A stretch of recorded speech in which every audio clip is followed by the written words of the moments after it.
Assalamualaikum warahmatullahi wabarakatuh. Perkenalkan, kami dari kelompok 4 akan menyampaikan hasil kerja kami mengenai sejarah komputer.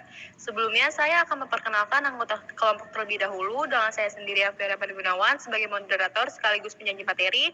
Kemudian ada rekan saya yang bernama Nisa Siti Zarlina sebagai penyaji materi, Grace Angelina Zaluku sebagai penyaji materi, Alvina Alfionita sebagai penyaji materi, dan yang terakhir Mustika Nabila sebagai penyaji materi.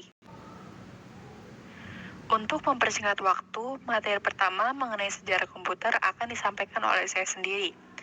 Pengertian komputer. Komputer adalah alat yang dipakai sebagai mengolah data menurut perintah yang telah dirumuskan. Kata komputer semula dipergunakan sebagai menggambarkan orang yang pekerjaannya melakukan perhitungan aritmatika dengan atau tanpa alat bantu. Tetapi, guna kata ini kemudian dipindahkan kepada mesin itu sendiri. Asal mulanya, pengolahan informasi hampir eksklusif berkomunikasi dengan masalah aritmatika. Tetapi, komputer modern dipakai sebagai banyak tugas yang tidak berkomunikasi dengan matematika.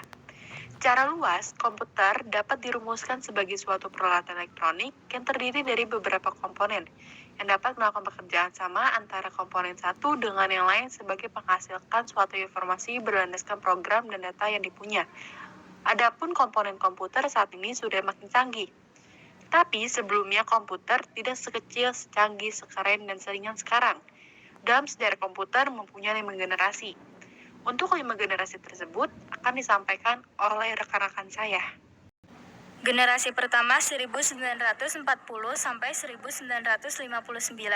Komputer pertama kali mulai muncul pada 1946 yang disebut sebagai komputer generasi pertama. Komputer generasi pertama diciptakan dengan menggunakan tabung vakum sebagai komponen dasar pembuatannya. Tabung vakum ini memang dikenal tidak efisien dalam beberapa aspek karena mudah sekali panas saat sedang dipakai. Hal ini disebabkan oleh tabung vakum yang membutuhkan daya listrik sangat besar dalam pengoperasiannya.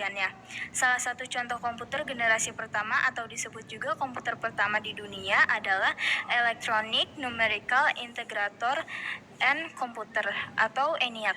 ENIAC diciptakan oleh dua orang ahli teknologi komputer yaitu J. Presper Eckert dan John Mauchly di University of Pennsylvania. Mereka menciptakan ENIAC menggunakan sebanyak 18.000 tabung vakum dengan ukuran 1.800 kaki dan beratnya mencapai sekitar 30 ton. Sebenarnya rencana pembuatan komputer generasi pertama sudah dirancang sejak 1942. Akan tetapi pengerjaan komputer generasi pertama baru dimulai pada 1943 dan selesai pada 1946. Adapun ciri-ciri komputer generasi pertama adalah memiliki perangkat keras yang berukuran besar, desain interior sistem operasi dibuat secara spesifik, program hanya bisa dibuat memakai bahasa mesin, membutuhkan daya listrik yang besar, kapasitas penyimpanan kecil, menggunakan tabung vakum. Generasi kedua dari 1959 sampai 1965. Komponen dasar untuk komputer generasi kedua adalah teknologi transistor. Komputer generasi kedua mulai diciptakan pada 1959. Transistor dinilai jauh lebih efisien apabila dibandingkan dengan tabung vakum pada komputer generasi pertama. Ukuran transistor lebih kecil dan daya listrik yang digunakan juga lebih kecil untuk mengoperasikannya. Selain itu, biaya pembuatan yang harus dikeluarkan juga jauh lebih terjangkau. Bahasa pemrograman yang digunakan diganti menggunakan bahasa assembly dan bahasa simbolik. Bahasa assembly adalah bahasa pemrograman tingkat rendah yang berkecepatan tinggi. Mesin pertama yang menggunakan transistor adalah superkomputer. Superkomputer kemudian juga diciptakan oleh IBM dengan nama Spree, Ranch and Stritch. International Business Machines Corporation atau IBM adalah perusahaan Amerika Serikat yang memproduksi dan menjual perangkat keras dan lunak untuk komputer. Ciri-ciri komputer generasi kedua adalah komponen dasar menggunakan transistor, daya dan ukuran yang digunakan lebih kecil, mampu memproses secara real time dan real sharing, kinerja lebih cepat. Generasi ketiga, 1960 sampai 1970.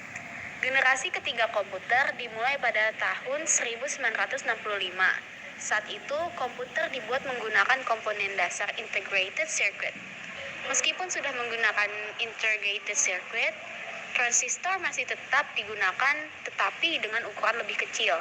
Beberapa transistor berukuran kecil itu akan dimasukkan ke dalam integrated circuit bersamaan dengan resistor dan kapasitor. Komputer generasi ketiga ini merupakan komputer pertama yang dapat berinteraksi dengan keyboard dan monitor. Contoh komputer generasi ketiga adalah Apple II, IBM PC, dan NEC PC. Ciri-ciri komputer generasi ketiga sebagai berikut. Listrik lebih hemat, perangkat lunak lebih berkembang, harga semakin terjangkau, kapasitas penyimpanan lebih besar, mampu berkomunikasi dengan komputer lain, dan menggunakan penyimpanan eksternal seperti disket magnetik. Generasi keempat dari 1971 sampai sekarang. Komputer generasi keempat disebut juga sebagai komputer mikroprosesor. Pada masa ini, IC yang dikembangkan untuk komputer adalah large scale integration, very large scale integration, dan ultra large scale integration.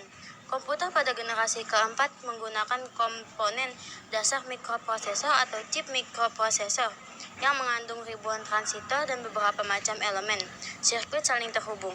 Saat ini, mikroprosesor telah diproduksi dan kemudian diprogram untuk memenuhi seluruh kebutuhan, termasuk kebutuhan rumah tangga seperti microwave, oven, televisi, dan mobil elektronik. Perangkat lunak yang sangat populer pada kala itu adalah program word processing dan spreadsheet. Contoh komputer generasi keempat yaitu laptop.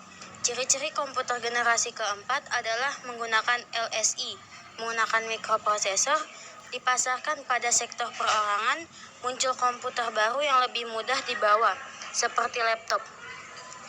Generasi kelima, sekarang sampai selanjutnya. Komputer generasi kelima sudah mengalami perkembangan teknologi yang jauh lebih pesat. Komputer pada generasi kelima telah menggunakan mikroprosesor berteknologi ULSI. Salah satu karakteristik dari komputer generasi kelima adalah artificial intelligence atau kecerdasan buatan. AL dibuat sebagai kemampuan sistem untuk menafsirkan data eksternal dengan benar. Umumnya, sistem seperti ini dianggap sama dengan komputer. Kecerdasan yang diciptakan dimasukkan ke dalam sebuah mesin komputer supaya bisa dilakukan pekerjaan layaknya manusia. Ciri-ciri komputer generasi kelima yaitu komponen dasar menggunakan ULSI, mengembangkan AI, mulai mengembangkan komputer yang dapat menggantikan chips. Cukup sekian presentasi dari kelompok kami, kurang lebihnya mohon maaf. Wassalamualaikum warahmatullahi wabarakatuh.